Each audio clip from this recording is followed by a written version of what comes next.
হচ্ছে, সেই নির্যাতনের মধ্য দিয়ে আজকে আমরা দেখতে পাচ্ছি 50,523 জন মুসলমান ভাই বোনকে তারা হত্যা করেছে।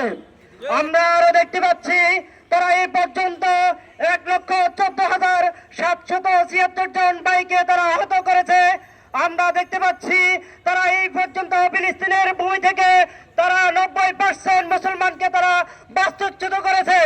তারা চাচ্ছে বিশ্ব থেকে মুসলমানদেরকে তাড়িয়ে দিতে, কিন্তু আমরা যদি আজকে আমরা বিশ্বের দিকে তাকিয়ে থাকি, আজকে সারা বিশ্বের মুসলমান জনতা চুপ করে আছে, কিন্তু বাংলাদেশের আপামর জনতা চুপ করে থাকতে পারে না, পারবে না। আমরা ইনশাআল্লাহ ফিলিস্তিনের পক্ষে থাকবো। আমরা আজকের মাস মুভমেন্ট থেকে আমরা জানিয়ে দিতে চাই, সারা বিশ্বব্যাপী জনবলভাবে সকলে একতার বিশ্ব করার জন্য আগামীর মুসলিম দেশে বিশ্বে ফিলিস্তিনকে স্বাধীন করার জন্য আমরা সকলে ঐক্যবদ্ধভাবে ভূমিকা পালন করব।